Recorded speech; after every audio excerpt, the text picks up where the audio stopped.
ٹھیک ہے جی. اچھا اکثر ویڈیوز چڑھی ہوتی ہیں آپ کے نام سے رپلائی ٹو انجینئر محمد علی مرزا, تو یہ سب کو اجازت ہے مشہور ہونے کے لیے, ایسا کر سکتا ہے؟ اگر وہ واقعی مجھے رپلائی کر رہا ہے تو کرے, اگر وہ قرآن و حدیث کو رپلائی کر رہا ہے نا تو پھر رپلائی ٹو انجینئر محمد علی مرزا نہ لکھا کرے رپلائی ٹو صحیح بخاری اینڈ صحیح مسلم. یعنی اگر میں بخاری سے حدیث بیان کر رہا ہوں 2812 کہ عمار کو ایک باغی جماعت قتل کرے گی, عمار ان کو اللہ اور جنت کی طرف بلائے گا, وہ جماعت دوزخ کی طرف بلانے والی ہوگی, تو اب عمار کے مخالفین کی جماعت کو دوزخی اور دوزخ کی طرف بلانے والی جماعت, دوزخی نہیں دوزخ کی طرف بلانے والی جماعت اور باغی جماعت, نبی علیہ السلام نے کہا, نقل کس نے کیا؟ بخاری نے. تو انجینئر صاحب تے کڑا گسا ہے, کڈو امام بخاری سے اگر کڈنا چاہتے ہیں, بلکہ امام بخاری کا بھی کوئی قصور نہیں ہے, تو نبی علیہ السلام کا فرمان ہے. تو وہ رپلائی ٹو بخاری مسلم لکھا کریں یا لکھا کریں رپلائی ٹو نبی صلی اللہ علیہ وآلہ وسلم, تاکہ آپ اپنے ایمان سے یاد ہو بیٹھے. اچھا علی بھائی, رمضان المبارک کی آمد ہے, اس حوالے سے اگر آپ کے کوئی لیکچرز ہیں تو ان کے نمبر بتا دیں, خصوصاً فقہی احکام و مسائل کے متعلق, اور یہ بھی کائنڈلی ذرا بتا دیں کہ کیونکہ اس میں لکھا ڈیٹیل نہیں لکھی ہوئی کہ کون سے مسئلے میں کون سے چیزیں ڈیٹیل ڈسکشن ہوئی ہے. دیکھیں رمضان المبارک میں میرے ڈیٹیل 4 لیکچر ہیں, مسئلہ number 53A B C D, ٹھیک ہے جی, اور اس میں نے فقہی احکام و مسائل بڑے ڈیٹیل کے ساتھ بتائے ہیں, اور ان کے کلپس بھی ہمارے یوٹیوب والے چینل پہ ہیں, سحری اور افطاری کے مسائل, اور سحری کی ٹائمنگ پہ سنی شیعہ اختلاف, رویت حلال, یہ ساری چیزیں اس کے اندر کلپس کی فارم میں بھی آئی ہوئی ہیں. آپ جو بھی لکھیں گے ساتھ انجینئر محمد علی مرزا لکھ دیں, انشاءاللہ تعالیٰ وہ کلپ کھل جائیں گے. اچھا اس میں ایک سرسری طور پہ ایڈ کر دوں, مجھے پچھلے دنوں کچھ ای میلز آئی تھی, یہ پیچھے جو لوگ گفتگو کر رہے ہیں نا, تو اللہ تعالیٰ ان کو ہدایت دے, اگر ہدایت نہیں دے سکتا تو اللہ تعالیٰ ان کو یہاں اکیڈمی سے باہر نکال دے فوراً. اچھا تو یہ اکثر لوگ مجھے ای میلز بھی کرتے ہیں, اور آپ لوگوں کو بھی آتی ہوں گی, مجھے ضمناً اس کے اوپر یاد آ گیا, آپ نے کہا نا وہ جو لیکچرز کون سے ہیں, کئی لوگوں نے کہا جی آپ کی کچھ ویڈیوز یوٹیوب سے ڈیلیٹ ہو گئی ہوئی ہیں, اور کچھ کلپس ڈیلیٹ ہو گئے میں, یا آپ نے کر دیے ہیں, وہ کیوں کیے ہوئے ہیں؟ تو میں ذرا اس کے اوپر کیٹاگوریکل بتا دوں, اس کی کئی ایک ریزنز ہوتی ہیں یوٹیوب سے ویڈیو اٹھانے کی. کئی میری ویڈیوز ہیں جو دوبارہ سے ریکارڈ ہو چکی ہیں, جیسے مسئلہ نمبر 5 حیات النبی والا صلی اللہ علیہ وآلہ وسلم, جب وہ نیا ریکارڈ ہوا تھا ہم نے پرانا ڈیلیٹ کر دیا. حاضر و ناظر کے اوپر مسئلہ 7 نیا ریکارڈ ہوا, پرانا ڈیلیٹ کر دیا. درود شریف پہ مسئلہ 56 نیا ریکارڈ ہوا, پرانا ڈیلیٹ کر دیا. وہ آبویس ہے, پھر ورنہ کنفیوژن ہوتی ہے. اسی طریقے سے بعض ویڈیوز کی پکچر کوالٹی اچھی نہیں ہوتی, آواز نہیں اچھی ہوتی, اور ہم بہتر فارم میں اسے ریکارڈ کروا دیتے ہیں, پھر پرانے کلپ ہم اڑا دیتے ہیں.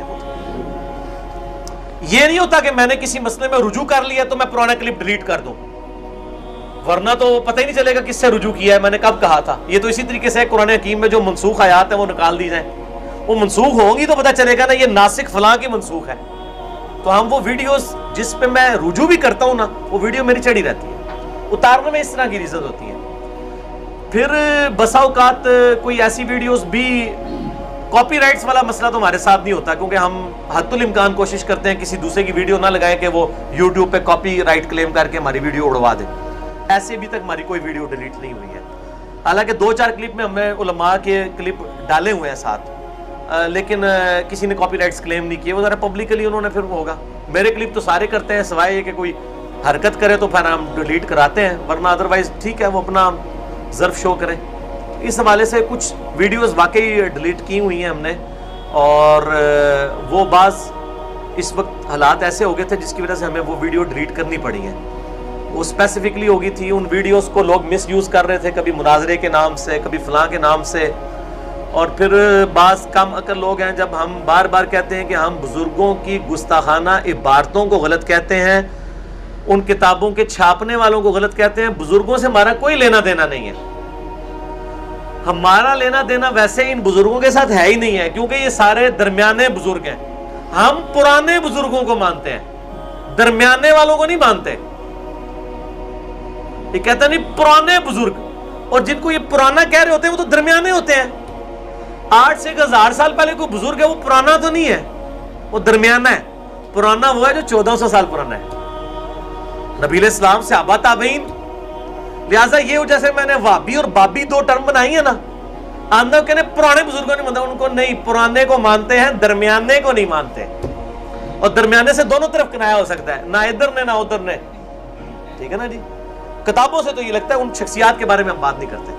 ہم درمیانوں کو نہیں مانتے, پرانوں کو مانتے. اس لیے کہ آج جو ہے نئے, انہوں نے بھی 500 سال بعد پرانا ہو جانا ہے, لیکن انجینئر سالی ڈاکٹرائن میں یہ بھی درمیانے ہی رہیں گے. پرانے پہلے 300 سال والے ہی ہیں. صحابہ تابعین تبع تابعین, جو بخاری مسلم میں حدیث ہے, سب سے بہتر میرا زمانہ, پھر صحابہ کا, پھر تابعین کا, اور بخاری مسلم کے الفاظ ہیں. اس کے بعد جھوٹے لوگ پیدا ہوں گے, جھوٹی حدیثیں گڑھنے والے ہوں گے.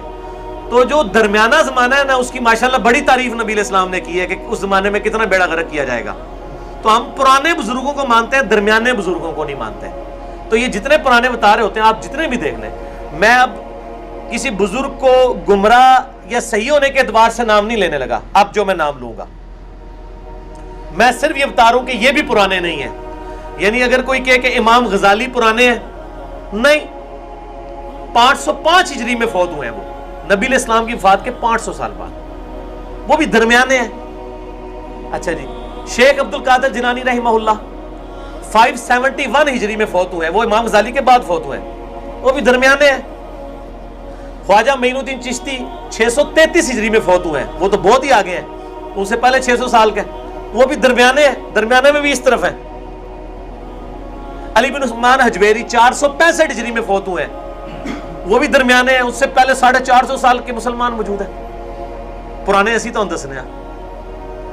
سیدنا ابو بکر الصدیق رضی اللہ تعالیٰ عنہ المتوفا 13 ہجری. سیدنا عمر فاروق رضی اللہ تعالیٰ عنہ المتوفا 24 ہجری. سیدنا عثمان غنی رضی اللہ تعالیٰ عنہ المتوفا 35 ہجری. سیدنا علی رضی اللہ تعالیٰ عنہ المتوفا 40 ہجری. پھر آگے آپ تابعین میں آ جائیں, حسن بصری المتوفا 110 ہجری. اس سے آگے آ جائیں آپ, امام شافعی 204 ہجری, امام حنیفہ 150 ہجری, امام مالک 179 ہجری, امام احمد نمبر 241 ہجری, یعنی ان کی سن وفات ہے. تو ان لوگوں کی بات کریں تو ہم پرانوں کو مانتے ہیں, درمیانوں کو نہیں مانتے. نہ میں وابی تو نہ میں بابی, نہ میں بابوں کا ماننے والا, اور نہ میں یہ جو آپ نے ایک سو کالڈ اپنے زوم میں گالی بنائی ہے, ہم مسلمان ہیں. اسی طریقے سے نہ میں نویں دا بننے والا, نہ میں درمیانے دا مننے والا, میں صرف پرانے دا مننے والا. اور پرانے تو اڈے والے نہیں, پرانے وہ جو واقعی پرانے, جن کو نبی علیہ السلام نے کہا ہے پہلے 300 سال, صحابہ تابعین تبع تابعین. اور اس حدیث پہ, یہ بخاری مسلم میں, ترمذی میں, امام ترمذی نے باقاعدہ باب باندھا ہے کہ پہلے 300 سال کے مسلمانوں کی گارنٹی نبی علیہ السلام نے دی ہے. ٹھیک ہے نا, اس حوالے سے انہوں نے ایک باب بھی باندھا ہے کہ ان صدیوں کی کیا برکات ہے. تو ہم ماشاءاللہ پرانے بزرگوں کو مانتے ہی ہم ہیں, آپ لوگ پرانوں کو نہیں مانتے ہیں, آپ درمیانوں پہ اٹکے ہوئے ہیں, اور خود بھی آپ پھر درمیان میں ہی اٹک گئے ہیں. ٹھیک ہے, اللہ تو بندو پیچھے جاؤ, کہتے ہیں پیچھے ویکھو, اسی کہتے ہیں تھوڑا جا اور پیچھے ویکھو, ادھا پیچھے نا ایسا کر کے نا ویکھو, ایسا کر کے دیکھو. ٹھیک ہے. اور پھر آپ کو ایک اور بات بتاؤں, یا بہت پرانے ٹھیک ہوں گے یا نئے ٹھیک ہوں گے, کیونکہ نبی علیہ السلام فرمایا قرب قیامت میں جو ہے نا دوبارہ سے نشت ثانیہ ہوگی. ٹھیک ہے, یا پرانے ٹھیک ہونے نہیں یا نوے, وشکار لینا مسئلہ رہنا ہے. ٹھیک ہے جی. اس کا مطلب ہے جو آپ مجھے بتائیں نا, امام مہدی کا پرانے ہوں گے, بالکل نئے ہوں گے, قرب قیامت میں آئیں گے نا. سارا مسئلہ ہی درمیانے دا ہے, پرانے نویں دا مسئلہ کوئی نہیں, اے درمیانے دا مسئلہ ہے حسب حال. ٹھیک ہو گیا جی, کہ خبرناک حسب حال. حسب حال.